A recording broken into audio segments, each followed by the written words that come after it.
In absolutely incredible news this morning, Yahya Sinwar is dead. The Hamas leader and man behind the October 7 terror attack on Israel was killed in an operation in southern Gaza. The IDF has released this video of Sinwar's final moments.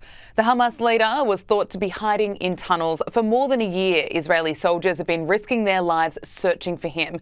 On Wednesday, in the southern city of Rafah, Israeli troops spotted 3 suspicious figures along the upper roof of a building, and after deciding it was too dangerous to go in, they called a tank fire to hit the building. On Thursday morning, the soldiers piloted a drone into the wreckage and discovered Israel's #1 enemy had been killed. Former IDF spokesperson Jonathan Conry has told Sky News it's a good day because Sinwar has met his fate, and the building where he was killed was one of the hideouts that he was using. He basically alternated locations in a very disciplined way. Most of the time he spent underground, and apparently he resurfaced occasionally, maybe for communication purposes, maybe for other purposes. But at the end of the day, he was very disciplined. And, you know, the fact that Israel didn't have intel on that he was there, and that Israel didn't know that we had, in fact, taken out Yahya Sinwar and only regular troops, indicates how well he concealed his steps. We're joined now by Michael Kroger. Michael, extraordinary news this morning that Sinwar has been eliminated. Just how significant is this?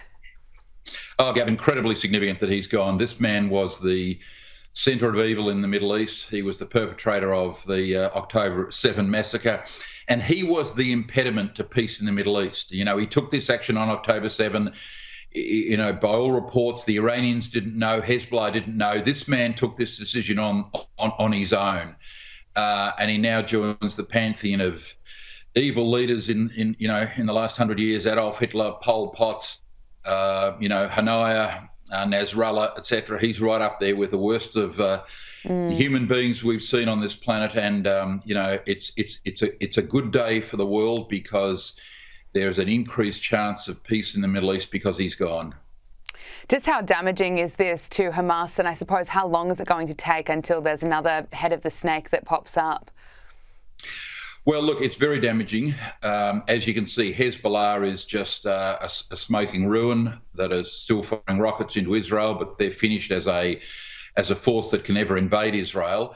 Of course, there's another head of the snake which will emerge, but he was the spiritual leader. I mean, he was the Mullah Omar of Hamas, basically, and he's the one that's masterminded all these atrocities.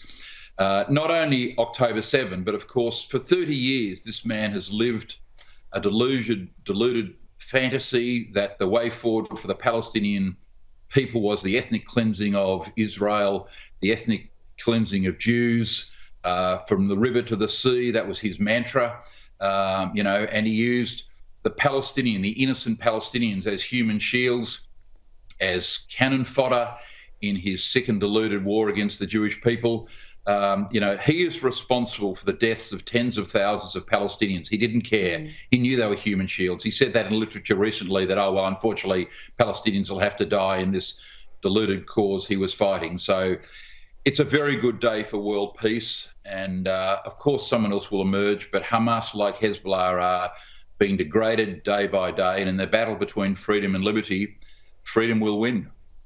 At least 97 hostages still remain unaccounted for. Around 30 of them are believed to be dead. What does Sinwar's death mean for the hostages? Well, look, you're going to have to look at the Hamas leadership. By all reports, Mohammed Deif, his 2IC, is dead. Sinwar's brother is still alive, but Sinwar was the leader, and everyone knows that. Without him, they don't have the directional leadership that they had and have had under him for decades, and more recently since he took over from Haniyeh as the leader of Hamas. So you've got to think that Hamas thinking, why are we still doing this? What's the point in doing this? I mean, we know from what's happened in southern Lebanon that lots of Hezbollah commanders fled their posts and left their soldiers after the Israelis started to bomb some of these terrorists and attack their weapons caches.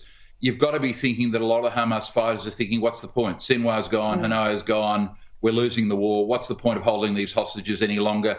You've got to hope that out of their tunnels they'll start, surrendering, as Hamas should have, months and months ago. And God willing, let's hope that many more of those hostages, close to 101, are still alive.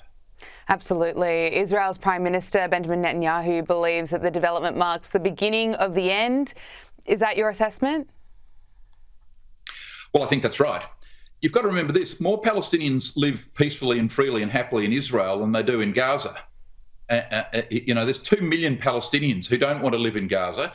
They don't want to live under the Palestinian Authority in the West Bank. They want to live in Israel. Why? Because like every other human, they want peace, security for their families. They just want to live in peace. And they see that in Israel. And they don't want this terrorist leadership. As I said, these people, the Palestinian people, have been used as just human shields for decades by these extremists like Sinwar and Hanaya and Nasrallah, etc. And let's hope that Netanyahu's right. He's got his finger on the pulse more than we have. But in him saying that, it's very clear that what he knows is that without Yahya Sinwar, the Hamas leadership are so severely degraded that maybe, just hopefully, that there might be light at the end of the tunnel and that ultimately these hostages will be released. Former IDF spokesperson Jonathan Conry also told Sky News that although Hamas is in a tough position, it is not the end of the terror group. So Hamas are in a tough situation. They are not organized well now. A lot of the power was centralized in the hands of Yahya Sinwar. He focused many of the capabilities around him, which isn't a good thing to do when you're in a risk of being killed. And they're in a bit of it'll be a rough transition. I think, of course, Hamas will survive this and they will bounce back to some extent.